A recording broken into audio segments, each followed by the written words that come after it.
Je m'appelle Kamara Ahmed. Vous êtes dans le bureau? Oui, je suis dans le bureau en tant que SG1. Dites-nous, quelles sont les difficultés que rencontrent aujourd'hui les Guinéens amants, vous qui avez vécu ici tellement et que vous connaissez un peu les différentes plaintes des Guinéens? Donc, moi, avant d'aborder ce sujet, je voudrais d'abord rendre grâce à Dieu qui nous a permis cette rencontre en bonne santé. Et rendre grâce à Dieu.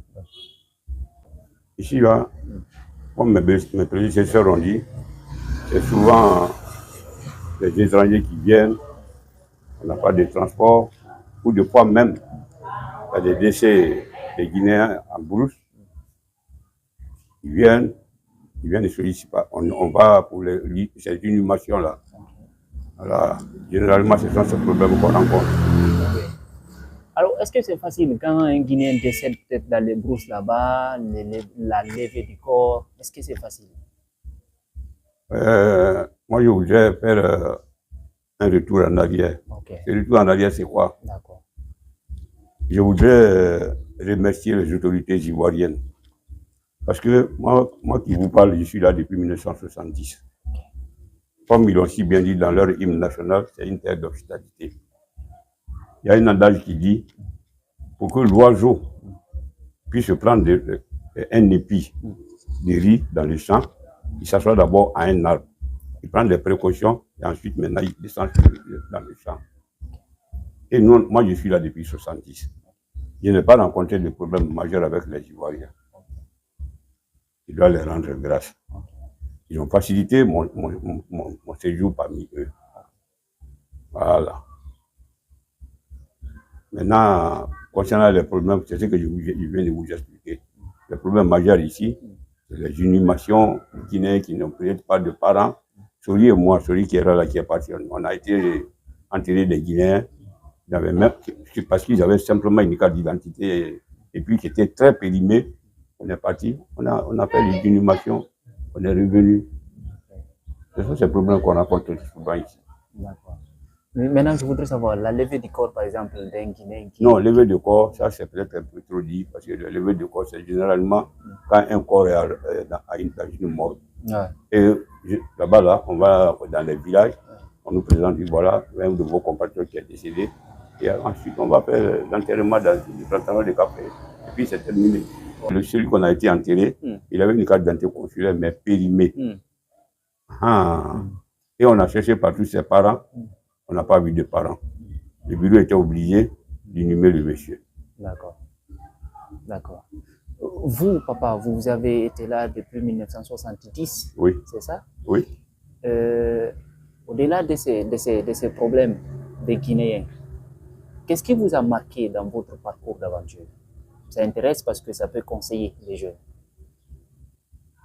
Parce que quand vous savez, quand vous venez à l'aventure, l'aventure, là, ça veut dire que vous vous lancez dans quelque chose, dans une situation presque qui n'a peut-être pas d'issue. C'est ça l'aventure. Ouais. En principe, Dieu merci, on est venu ici, du moins je suis venu ici, on a rencontré des difficultés, des logements, beaucoup de choses. Puis je ne suis pas venu voir un parent, je ne suis pas venu voir un oncle, je ne suis pas venu voir un cousin, je suis venu comme ça là. Donc il y a des difficultés qu'on a rencontrées. Et Dieu merci, je suis resté là, je me suis marié ici, j'ai fait des enfants. Avec une Guinéenne? Oui, une Guinéenne, mais née aussi en Côte, elle est née en Côte d'Ivoire. Voilà, elle est née en Côte d'Ivoire. Quelle est votre activité? Qu'est-ce que vous faites? Moi, avant, j'étais commerçant. Mais j'ai eu, comment on appelle ça là, j'ai fait faillite. Quand j'ai fait faillite, le président qui était là à l'époque, M. Maurice Cissé, m'a appelé au bureau ici en 1993. C'était pendant le recensement de, comment on appelle, le président de l'Assemblée Comté. On appelle le recensement.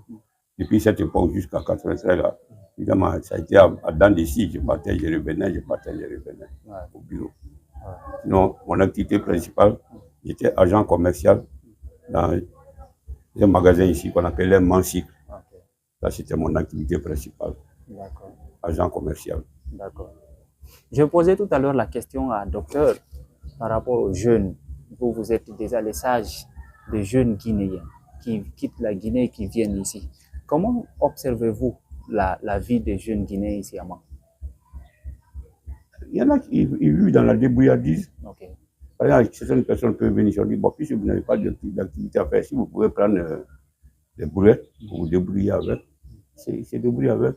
D'autres cherchent des transports, ils vont un peu devant, soit à Abidjan ou à Daloa. Quel est le message que vous avez à lancer à l'endroit des Guinéens, à l'endroit de l'ambassade et des autorités?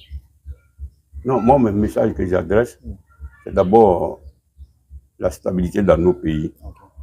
Que nous vivons en harmonie avec nos autres, sans difficulté majeure.